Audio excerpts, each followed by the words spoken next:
So there seems to be more and more clues that Kendrick Lamar is going to be dropping another album here soon.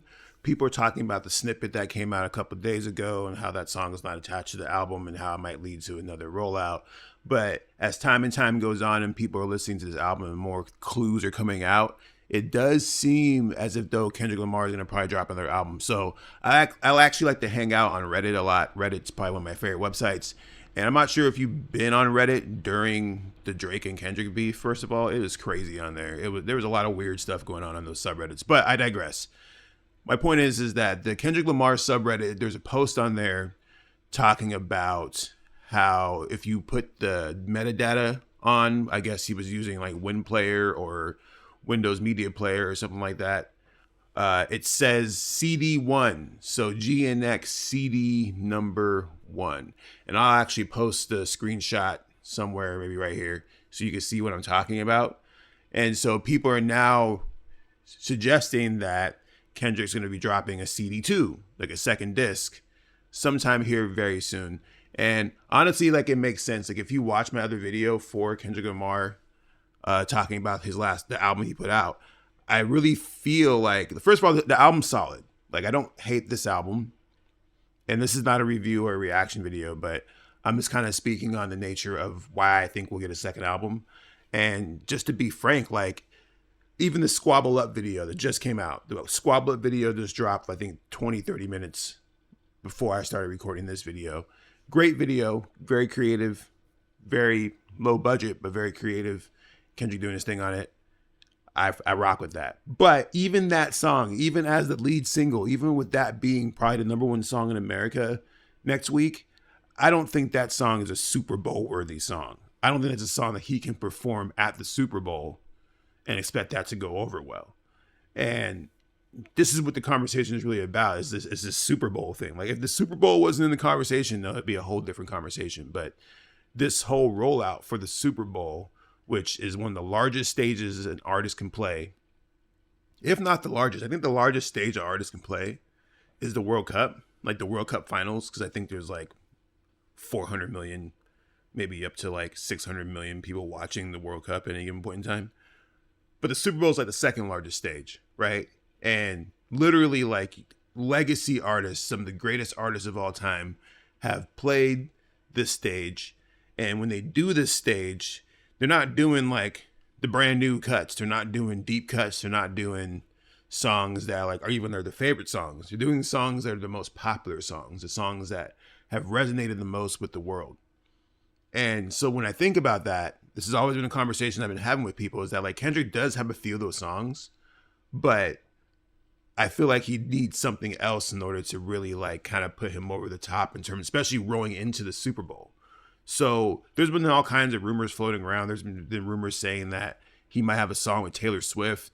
There's rumors that, you know, the second album is going to be a lot more like digestible and mainstream with like hit singles and stuff like that. And honestly, like I'm here for it. Like I actually want to see that happen. I think it makes the most sense for that to be the case, because when it comes down to what we're seeing right now, like with this album GNX, this is not for the masses. This is not for a mainstream audience. A mainstream audience can digest it, but that's not the target audience for this music. This is not who this music's for. It's for the West Coast. It's for the hood.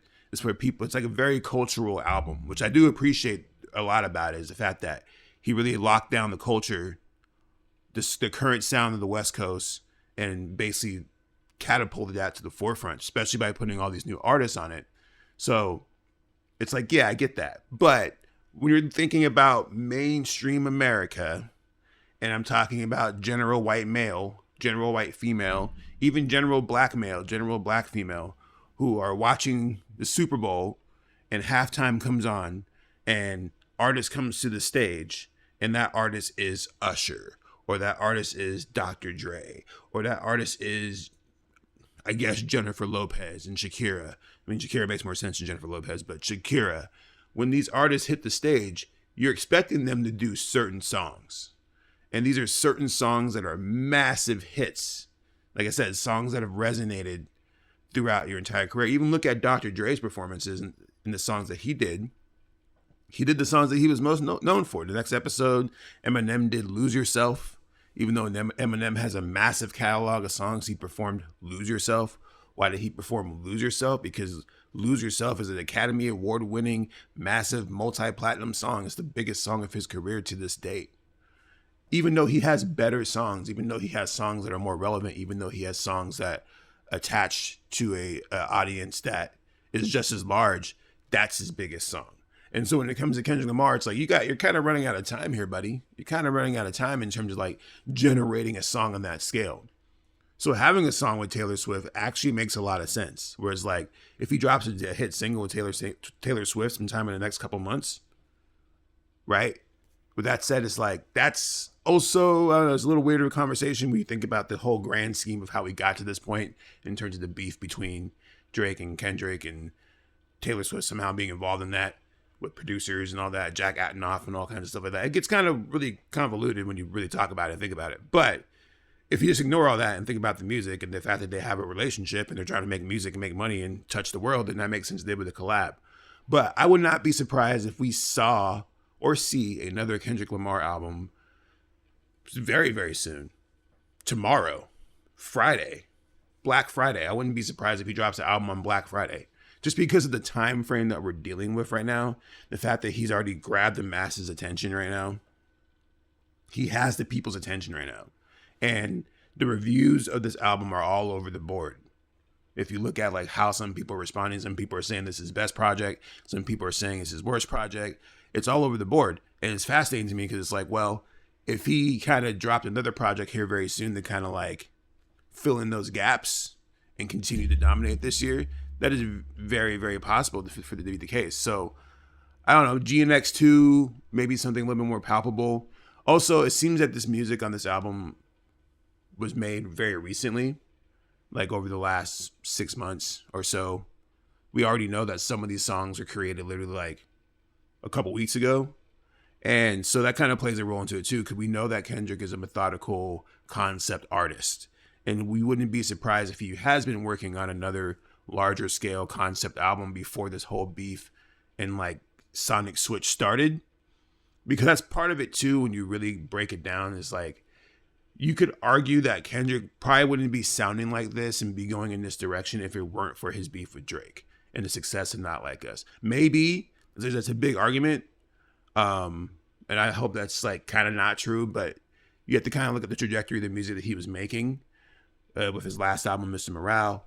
It's kind of like when this beef started, the energy switched and he kind of became the villain, and we kind of had to like pop out a little bit and be more aggressive and be more in tune with his community and tap into his sound instead of being all out there in outer space like he has been in his previous albums. And he alludes to this. He talks about this very thing on The Heart Part 6, where it's like he understands that he's a super creative dude and he can be creative as creative as he wants to be, but there's something special and something important about making sure you do tap into your culture, tap into your hood, tap into the things that brought you into existence and made you who you are.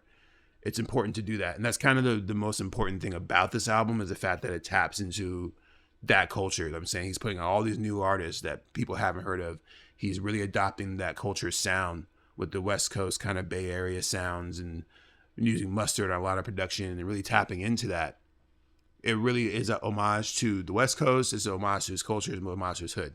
But that's like, if you think about Kendrick's projects, that's very small-minded in terms of how Kendrick usually operates.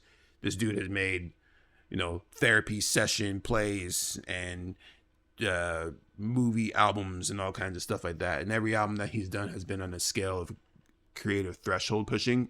So, like I said, don't be surprised if we see another album here very, very soon from Kendrick. Even though this is like a GNX Deluxe that features those songs, which I don't think that's going to be the case. I think it'd be something separately entirely. And if I'm wrong, if he doesn't drop an album by Friday, you can unsubscribe if you already subscribed and you know what I'm saying? I got 1,500 subscribers. So, but if he does though, you got to come back and subscribe.